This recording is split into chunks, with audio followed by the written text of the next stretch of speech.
پچھلے دنوں ایک بڑی نیوز چلی تھی کہ فرانس کی ایک کمپنی اس بات پر ریسرچ کر رہی ہے اور وہ بالکل اپنے مقصد کے قریب ہے کہ رسول اللہ صلی اللہ علیہ وسلم کی وائس کو ریکارڈ کیا جا رہا ہے۔ تو پہلے میں یہ سینیریو تھوڑا سا بتا دوں آپ کو،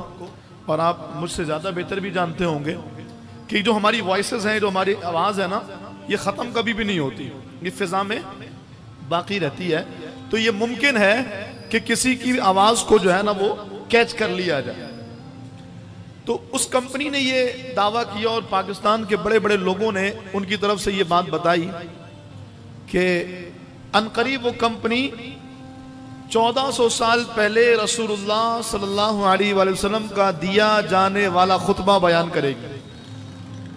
حضور کی وائس میں۔ اللہ اکبر، رونگٹے کھڑے ہو رہے ہیں، کلیجہ کانپ رہا ہے۔ کہتے ہیں 2030 تک یہ بات ہو جائے گی، یعنی 2030 میں جو ہم خطبہ جمعہ سنیں گے وہ حضور کی آواز میں سنیں گے صلی اللہ علیہ وآلہ وسلم۔ میں نے نیوز سنی تو ایک لمحے کو تو میں بھی ورطہ حیرت میں آ گیا کہ ہمارے کان اس قابل ہیں کہ حضور کی آواز سنیں۔ رسول اللہ صلی اللہ تعالی علیہ وآلہ وسلم کی وہ آواز جب ہمارے کانوں میں آئے تو کیا کیفیت ہوگی؟ اللہ اکبر۔ تو مجھ سے کسی نے پوچھا، اچانک سے نا خلاف توقع تھا، مجھے کسی نے بتایا شاہ صاحب یہ دیکھیں یہ رپورٹ آئی ہے 2030 میں ہم حضور کا خطبہ سنیں گے، تو کیا کیفیت ہوگی ہے؟ میں نے کہا پھر جیسے ہی حضور کی آواز کان میں آئے گی نا، روحیں پرواز کریں گی، روح بدن کو چھوڑ کر کے نکل جائے گی، کیونکہ جن کے لیے کائنات بنی ہے، اللہ اکبر، ان کی آواز مبارک جب کان میں آ رہی ہو تو کیا کیفیت ہوگی۔ بہرحال یہ عاشقوں کا اپنا انداز ہے، لیکن اس وائس کے حوالے سے جو علماء اہل سنت کا موقف ہے، علماء اسلام کا، وہ یہ ہے کہ ہم اس پر اعتماد نہیں کر رہے۔ پہلی بات تو یہ کہ فرانس کی کمپنی ہے، یہ تو ویسے ہی 2 نمبر لوگ ہیں، آئے دن گستاخیاں، سرکاری سطح پر حضور کی گستاخی فرانس میں ہوئی ہے، اللہ اکبر، اور اس پر رٹائی کا عالم یہ ہے کہ اس سے رجوع بھی کوئی نہیں۔